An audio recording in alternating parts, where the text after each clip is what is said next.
ہم انسانوں کی مجبوریاں ہیں دو. ایک تو یہ کہ ہم اعمال کے ظاہر پر حکم لگاتے ہیں، ہمیں باطنی تو نظر نہیں آتا، ہم کسی کا دل نہیں دیکھ سکتے، ہمیں نہیں معلوم اس کی نیت کیا ہے، اور کسی کی نیت پر بلا سبب شک کرنا، شبہ کرنا، اس کی ہمیں اجازت نہیں. لہذا ہم تو کہہ دیں گے یہ نیکی ہے، یہ نیک کام نیکی کا کام ہے. ہم اس کی باطنی جو ہے، اس کا اصل پس منظر کیا ہے، اس کی اصل جذبہ محرکہ کیا، ہم نہیں جان سکتے. دوسرا معاملہ کیا ہے، ایک ہی شخص کے ہم کچھ اعمال کو کہتے ہیں یہ کام تو اس نے بڑی نیکی کی ہے، یہ کام اس کے بڑے برے ہیں. یہ بھی در حقیقت ہماری محدودیت ہے. حقیقت کے اعتبار سے انسانی شخصیت جو ہے ایک حیاتیاتی اکائی ہے.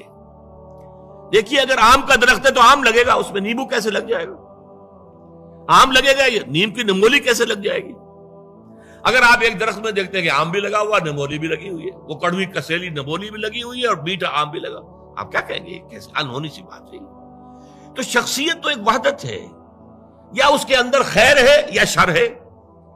شر ہے تو شر ہی ظاہر ہوگا، چاہے اس شر نے اوپر کوٹنگ لے لی ہو خیر کی، بظاہر نیکی کا ایک عمل کر رہا ہے، لیکن اس درخت کا، اس کی جڑ سے جو شر کی غذا اسے مل رہی ہے، اس اعتبار سے اس عمل کے اندر شر ہے، خیر نہیں ہے، چاہے ظاہری اعتبار سے خیر نظر آ رہا. اسی طریقے سے جو شخص نیک ہے اس کے عمل میں نیکی ہی نظر آئے گی، برائی نہیں ہوگی.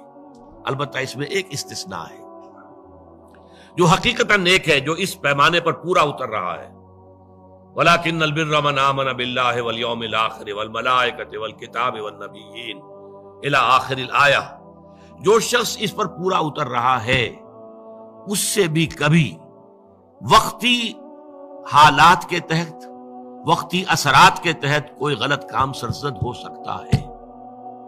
یہ نہ سمجھیے کہ اس سے کبھی بھی کوئی برائی جو ہے اس کا ظہور نہیں ہو سکتا، نہیں ہو سکتا ہے، لیکن فوراً توبہ کرے گا. اگر اس کے اندر نیکی ہے، وہ کسی بدی کو مستقل طور پر اپنی زندگی میں، اپنے کردار کے اندر جگہ نہیں دے سکتا. اس کو آپ 2 اور 2 4 کی طرح جان لیجیے. وقتی آلات ہیں، وقتی اثرات پڑ گئے ہیں، یا جذبات کا کوئی طوفان امڈ آیا ہے وقتی طور پر، اور اس میں جو ہے آدمی سے کوئی غلط حرکت سرزد ہو گئی ہے، لیکن اگر نیک ہے اندر سے فی الواقع، فوراً توبہ کرے گا. جیسے کہ سورہ نساء کی آیت مبارکہ، انما التوبۃ علی اللہ للذین یعملون السوء بجہالۃ ثم یتوبون من قریب.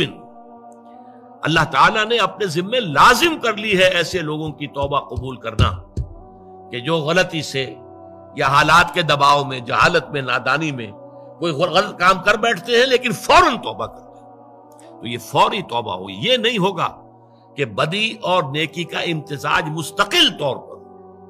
یہ نہیں ہو سکتا کہ ایک طرف نماز، روزہ، یہ سارا کچھ بھی ہو رہا ہے، دوسری طرف سودی کاروبار مستقل طور پر اپنے دھندے میں شامل ہے. یہ نہیں. یہ اگر ہے تو اس کا مطلب یہ ہے کہ نیکی نہیں ہے.